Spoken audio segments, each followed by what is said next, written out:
এইবাৰ বৰপথাৰত আবিৰ্ভাৱ হ'ল এজন চুমা বাবা। মহিলাক দেখিলেই চুমা খাব বিচাৰে ব্যক্তিজনে। হয়, সৰুপথাৰ সমজিলাৰ অন্তৰ্গত চাংপোল গাঁৱত সংঘটিত হৈছে এক নাভুত নাচুত ঘটনা।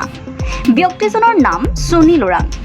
ব্যক্তিজনে নিজকে ভগৱান কৃষ্ণ বুলি দাবী কৰি বহু লোকক তেওঁৰ ভৰিত ভৰোৱাৰ লগতে কেইবাগৰাকী ব্যক্তিক সুনীলে শাৰীৰিকভাৱে অপদস্থ কৰাৰ অভিযোগ উত্থাপিত হৈছে। আনহাতে ইয়াতে ক্ষান্ত নাথাকি কৃষ্ণৰূপী সুনীলে কেইবাগৰাকী মহিলাক চুমা খোৱাৰ লগতে শাৰীৰিকভাৱে অপদস্থ কৰাৰ অভিযোগ উঠিছে। ধৰি 9জন হ'ব। বেমাৰ একে সেই দেও অহা তেজ বিচাৰি মানে বিহাৰী ঘৰলৈ গৈছিলে। তেজ দুটোপাল দিয়ক বুলি বিহাৰীয়ে ক'লে, এতিয়া নিদিওঁ মা বোলে, কালি পৰহিলৈ দি দিম বোলে, আমাৰ ভুল হৈছে ক্ষমা কৰিব বুলি কৈছে বোলে বিহাৰীয়ে। আমাৰ এইখিনিতো তেনেকুৱা কৰা নাই, সানি দিখিনি কৰা দেখা নাই বাৰু। উল্লেখ্য যে আজিৰ পৰা প্ৰায় 6 দিনৰ পূৰ্বে সুনীল ওৰাং নামৰ ব্যক্তিজনৰ ঘৰত মনসা দেৱীৰ পূজা অৰ্চনা কৰাৰ লগতে তেওঁলোকৰ পৰিয়ালৰ পুৰুষ আৰু মহিলাসকলৰ গাত ভগৱান লম্ভা বুলি স্থানীয় ৰাইজৰ মাজত তেওঁলোকে প্ৰচাৰ চলায়। আৰু ইয়াৰ পিছতে অন্ধবিশ্বাসৰ বলি হোৱা পৰিয়ালটোৰ পুৰুষ মহিলা আৰু শিশুসহ মুঠ 9 গৰাকী লোকৰ কৰ্মকাণ্ড দেখি স্থানীয় ৰাইজ তথা গাঁওৰক্ষী বাহিনীয়ে তেওঁলোক মানসিক ৰোগত আক্ৰান্ত হোৱা বুলি সন্দেহ কৰি বৰপথাৰ আৰক্ষী আৰু গোলাঘাট চিকিৎসা বিভাগক অৱগত কৰে।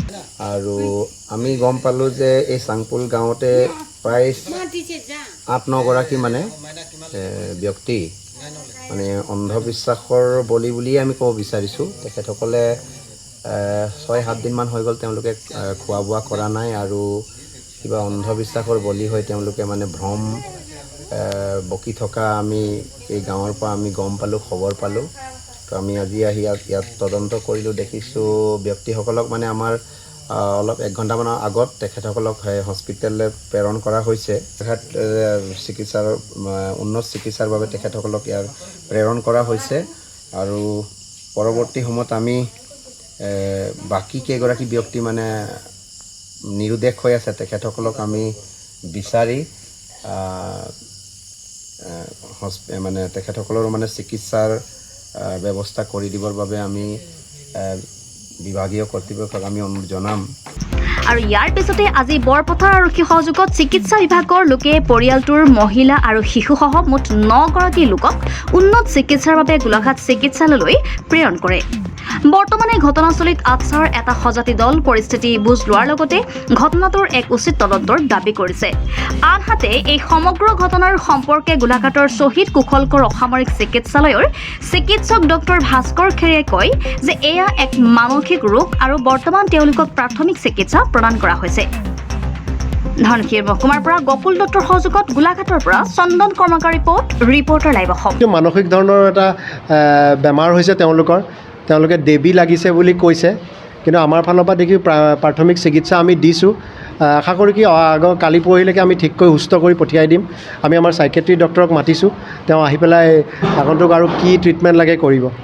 মানসিক এইবোৰ আজিকালি মানসিক বেমাৰৰ কাৰণে মানুহবোৰে নিজৰ ভেটি হেৰাইছে। সেইটো কাৰণে তেওঁলোকে নিজকে মানে এটা আজিকালি ইনকাম চ'ৰ্চ হিচাপেও ল'ব পাৰে, ক'ব নোৱাৰি। আমি গাঁৱে ভূঞে এইটো অকণমান এটা সজাগতা শিবিৰো পাতিব লাগে। এইটো কাৰণে আমি এতিয়া 8জন লোক চালোঁ আৰু আহিব বুলি 22জনলৈকে বৃদ্ধি পাব বুলি ভাবিছোঁ। আমাক তাৰপৰা খবৰ আহিছে। শিশু 2জন আহিছে। শিশুকেইজনৰ আমি বৰ বিশেষ একো চাইকেট্ৰি একো পোৱা নাই, সদ্যহতে আমি অবজাৰ্ভেশ্যনত ৰাখিছোঁ। Reporter live Assam.